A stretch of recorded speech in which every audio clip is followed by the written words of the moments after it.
Hey, everybody. My name's Anthony. I'm Corey. And this is a show called. What is this show called? The Velvet Fog. The Velvet Fog or the Velvet Frog? The Velvet Frog. The Velvet Frog. Now, I don't quite understand this. So, how about you explain what this is going to be about? This is a Night Court rewatch podcast. Well, or in the case of some of us, watch. So, Yeah, Corey. Exactly. Corey is the expert of this show. Not expert, but she's seen much more than I have. I've seen it. I saw it when the original show was on in the 80s. I've seen some of the reboot. It's a fine enough show, but it's not something I necessarily would have picked for a show. I would have picked probably, Twin Peaks or Static. But so every day we'll get phone calls about the show and we answer them. Now we answer them in our very different ways. In fact, how about we take this first call? Yeah. Hi. I like this show with I don't know, Harry Anderson. I think that was his name. That guy that did Magic. Okay. Yeah, that's the show that we're talking about.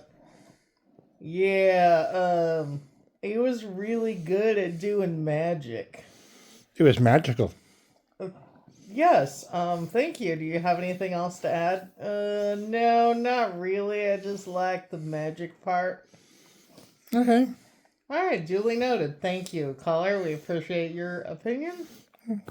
Obviously, we have a fan of magic. If you like magic, you might also check out Harry Blackstone, Ricky Jay, David Copperfield, Siegfried and Roy. There's a list. There's a Wikipedia article definitely for you. Exactly. So, but that was part of the show. It was, and then the fact that Harry Anderson was a magician and a comedian Yes. was part of the show. It wasn't just that they brought some guy in and then showed him a few tricks per episode. He actually did those things.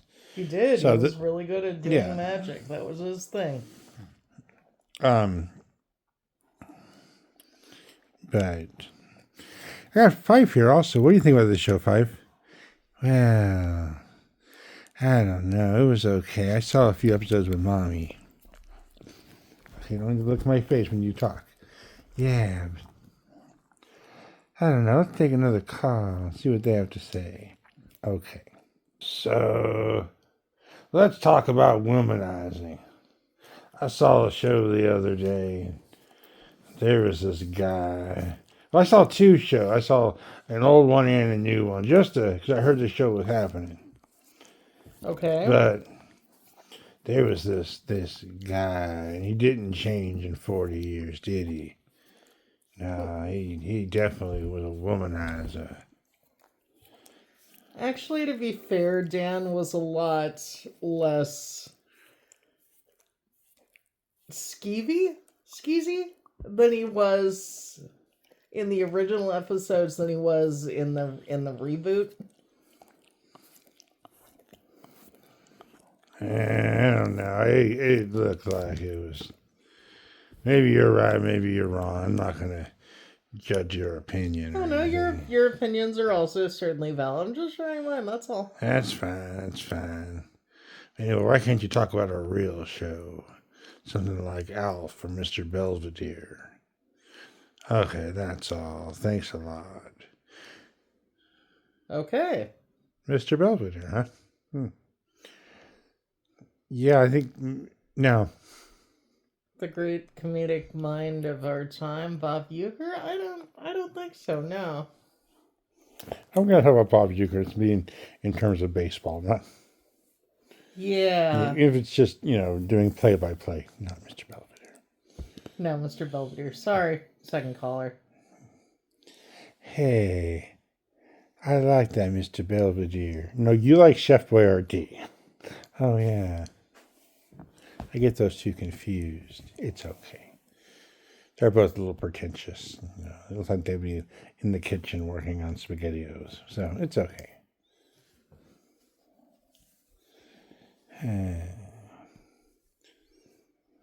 So, the thing that I like the best about the first episode of Night Court is that at the end, Harry actually says the only reason that he got appointed to the court, and I'm going to call it the 22nd Superior Court of New York, even though I can't remember at this moment.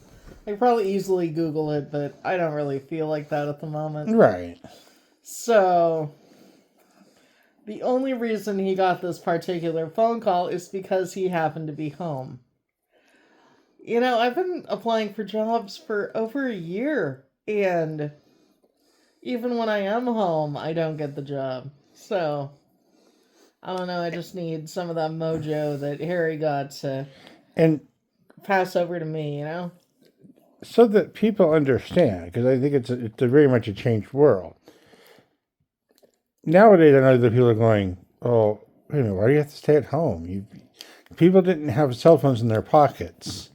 No, that's true, because this was 1984, and that was a shockingly long time ago. It was over 40 years. It feels like it hasn't been that long. Right. It feels like it should be 15, because apparently I'm still stuck in 1999.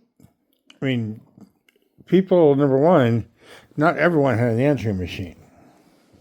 That's true, that not everybody had an answering machine in 1984. I mean, criminy, my parents had a party line in 1984. They partied. Oh, no, that's not what it means.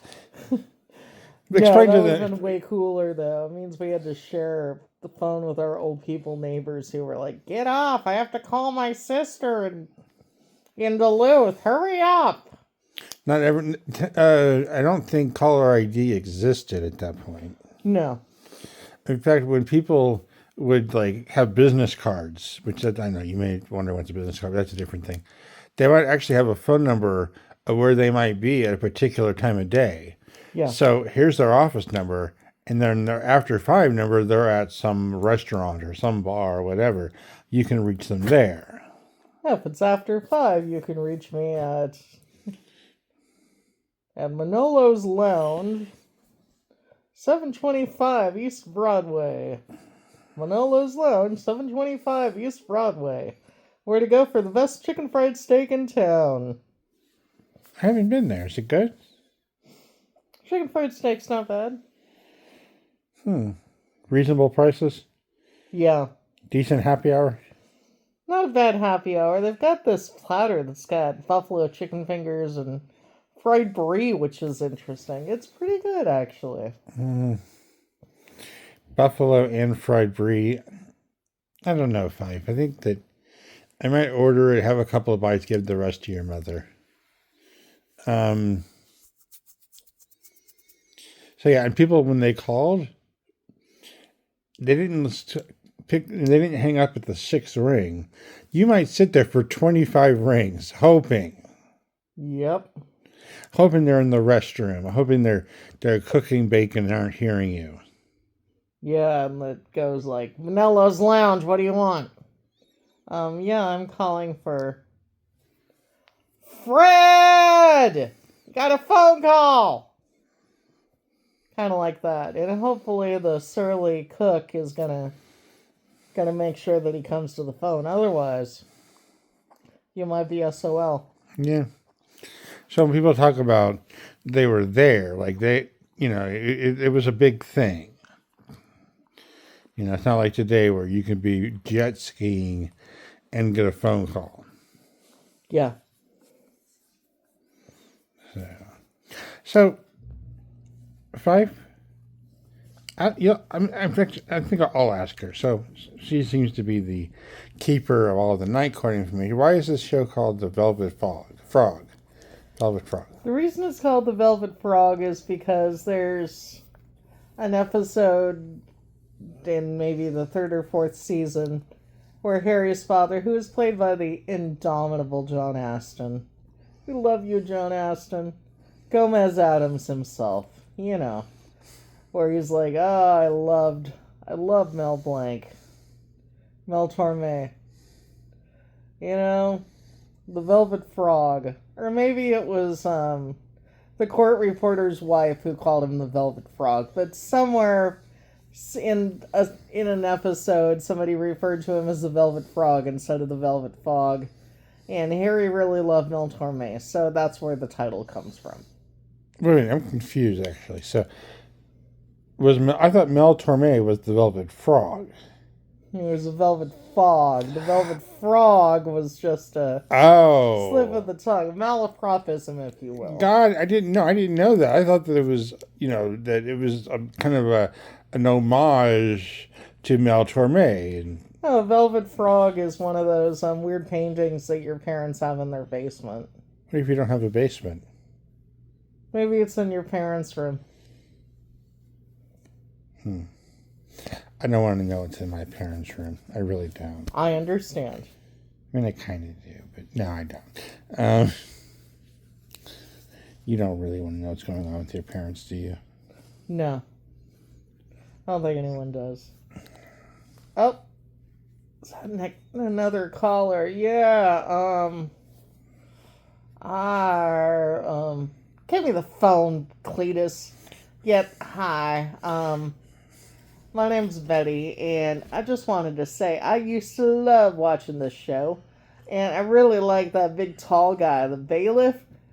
He's so funny. I love the things he says. He's like, okay. It's like, that guy's just a comedic genius. I wonder whatever happened to him. He was so funny. Oh, so you're talking about Bull. Yes. So first off, let's all snicker a little by the term bull. My Kingster friends will know what I mean. But didn't he get in like a car wreck and lose his arm, and like half his foot was broken off and the other half and all that? That's just an urban legend. It's a particularly virulent one, though, because that's been around a long time. Huh. Richard Mole actually married the daughter or the stepdaughter of Milton Berle, and they had a few kids together, and Did any of them break their feet or in car wrecks or? you know what? I don't really know what happened to the children. I'm assuming they went on to live happy and healthy lives, but they may not have. I'm not really concerned with how they turned out. They're How not can you my not problem. be concerned? Wait a minute, it's not. I thought the children were our future. All right, settle down over there, Whitney Houston. Dionne Warwick. Yeah, Whitney's cousin. Anyway, Richard Mole. Richard Mole. My second to Bull, my favorite Richard Mole character was when he played in But I'm a Cheerleader, one of the ex gays, where he's part of the gay Underground Railroad. It's great. If you have not seen that movie, I highly recommend it. Unless you happen to be homophobic or believe that being gay is a choice, because who still thinks that in the year of our Lord 2026? Anyhow. So, if those people, you recommended to him twice?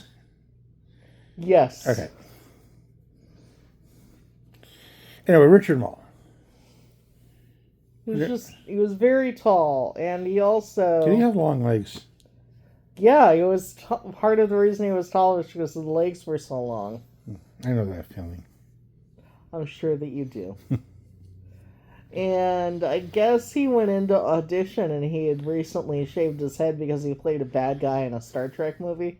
Don't ask me which Star Trek movie it is. I can't answer that. She doesn't watch Star Trek. I don't watch Star Trek. But the creator, Reinhold Ouija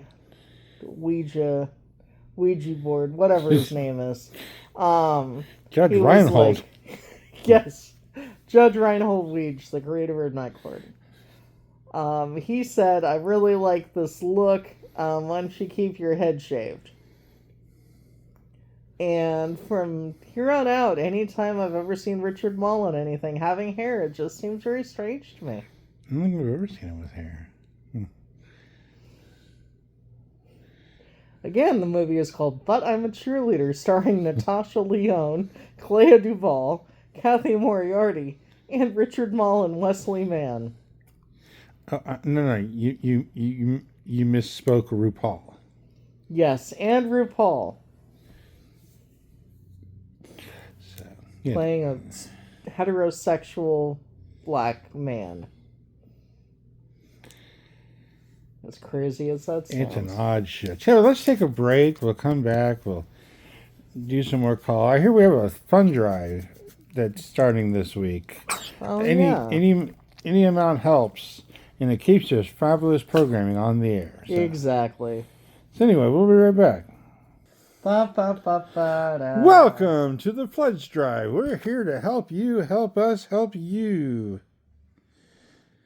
I'm David Flora. I'm Annie Flora. And we're here to teach you about trivia more than, I don't know, we're just here to help with the Pledge Drive. Pew, pew, pew. What do we get, Fife?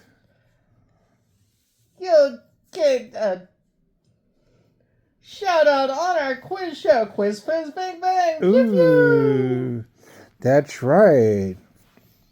We need to give a little more money. Can you get on the show? Absolutely. I'm glad that the Quiz Quiz Bang Bang is part of the same network as the Velvet Fog and Talking with Addison.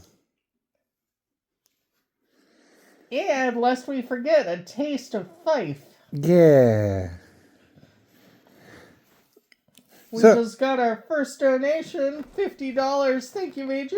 Thank you, Major. Well, we'll be back with more from this, but let's get back to the show. Da, da, da, da, da, da, da, da, da. Hey everyone, welcome back to the Velvet Frog. It's a show about Night Court. I'm Anthony. I'm Corey. And we're here to let you know about the things we know about Night Court. Now, when I say this, let me explain.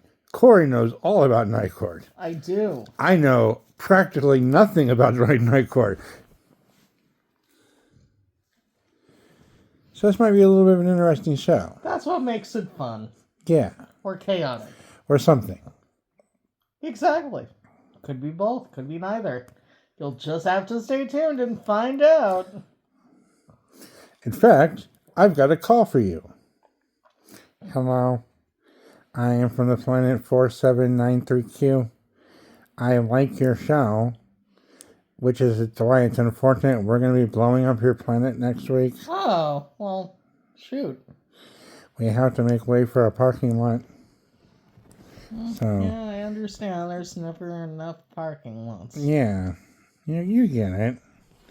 I'm just following orders. So anyway, next Tuesday, 7 p.m. local time. Thanks. Alright, so this could be the first and the last episode if the planet gets exploded next week. So they call every time. There's more or less say variations of the same thing. 7 p.m. local time. Does that mean the planet's going to explode like 24 times? Or how many time zones there are? It's not quite so linear, but... Yeah, it's like massive explosions, in your general vicinity. Right. It's like... And then a few hours later, Detroit is destroyed. Not to offend our listeners in Detroit, but Detroit is already kind of struggling there. Might do you a favor. Well, I hear Paul Simon. Maybe Paul Simon and Paul Stanley will get together to help. Mm-hmm. They can make some kind of place called Detroit Rock City or something. I don't know. Yeah, and do a show at Coble Hall and, all of that. So. Yeah. Paul Simon and Paul Stanley. Like Simon and Garfunkel, Paul Simon? Yeah. So imagine like 50 ways to leave your Dr. Love or 50 ways to leave 50 ways to leave your 50 ways to leave Detroit. 50 Hop ways on a bus, Gus. Yeah. I don't know. This is going to devolve, isn't it, Fife? Yeah. You guys knocked that off.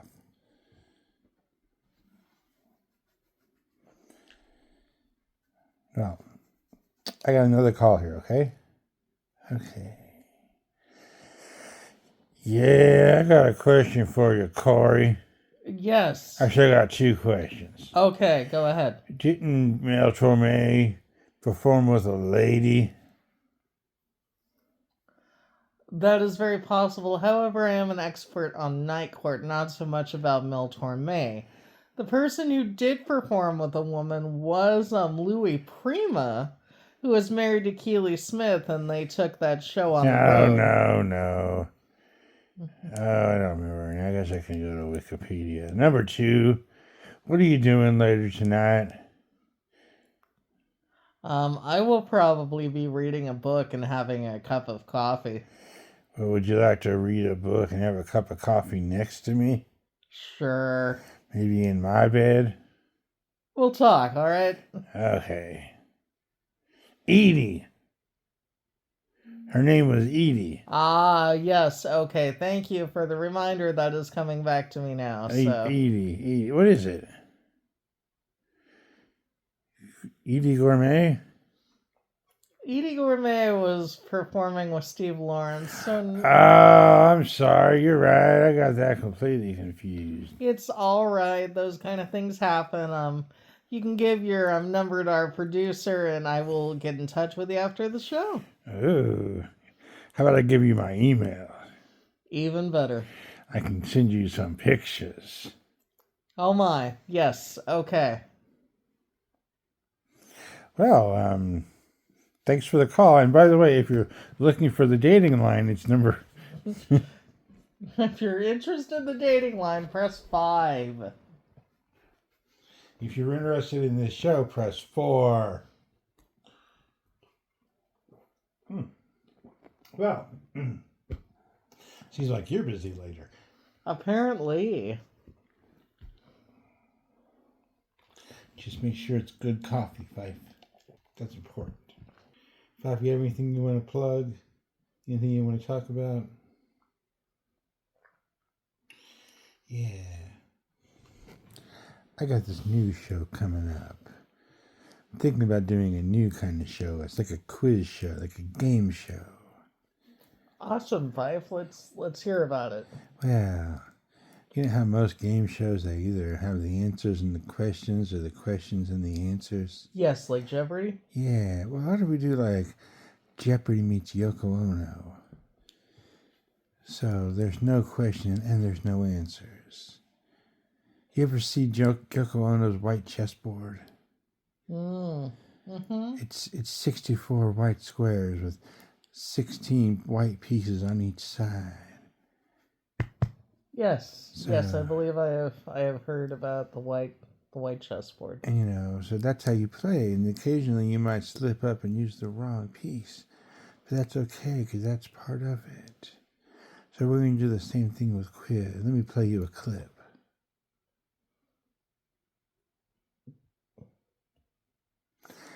Yeah, see, it's very conceptual. Very deep.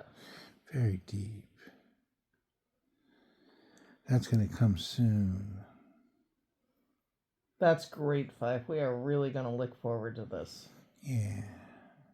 Oh, wait, I just got a note. Oh, man, they canceled it. The note says from management that they don't want to confuse people that put on a podcast only to hear silence. But they're willing to work with me on other projects. Yeah, I'll tell you what, Anthony, how about me and you take the next call? Okay. Hello, are you there? Yeah, hi. Hi, there's someone there? Hello. Hi. So, is this thing on? No. No? There's no No. one here? Nope. No? But, well, I called and I thought I heard someone pick up. Did no one picked up? Nobody picked up. Oh. Well, I guess I don't know what I'm supposed to do. I'm supposed to hang up because no one picked up. Yep. Sorry, caller. You sure? Yeah. Oh. Okay, well, I'll try back later. Maybe you'll pick up then. Hello, thanks for calling the Velvet Frog. What's your question about Night Court? I know that you want to do more than one show, so I don't want to ask all the questions on the same day. It's probably smart. What's your question? But let's talk about the bailiffs. Okay. Like, were there like 6 of them? Wasn't it like Murphy Brown's receptionist? No, there were actually 3 bailiffs. Originally we started out with Selma Hacker, who was played by Selma Diamond, who fun fact played the voice of Spencer Tracy's wife over the loudspeaker in It's a Mad, Mad, Mad, Mad World. And then after she passed away of lung cancer, which is unsurprising as a woman smoked like a chimney. Wasn't she the chain smoker of the group? Yes. Okay. And they replaced her with another elderly lady who was... Was that Corey Wise? No. It was not. Her name was Flo. Did she kiss grits? Different Flo. Okay. She was in a motorcycle gang and very, very fun. She was my favorite bailiff, and after she also passed away. Of lung cancer? I only had 1 season with her, very sad. And then after that they brought in Marsha Warfield as Roz, who was very, just not the people person. Very grouchy, named after Rosalind Russell, the old film star from the 40s and 50s. So, yeah, speaking of bailiffs, there's your information. Well, I'm going to wait till the second episode to ask about the bailiff on the reboot. Okay. I'm going to, we're not going to talk about Dan Fielding as someone who does traces and serves people. We'll talk about that on another show. Yeah, we'll discuss that in a future episode. But thanks for calling. And he's really considerate. The fact that he, didn't want to do all of it. He's thinking that, because he's hopeful that we're going to have a second show. He's know what? I appreciate this optimism, sir. Thank you for that. It's probably misguided. It probably won't happen. But, it's nice of them. It really is. All right, well, that's been the first episode of The Velvet Frog. I'm Corey. I'm Anthony. Here's looking at you. Quit. Quiz? No, wait a minute. That's the wrong one. Okay. What's, I was going to say, okay, that's from Bull, right? Yeah. Yeah. I guess that's a decent enough, closeout line. It'll work. It'll work for the line. Yeah. Okay. Okay.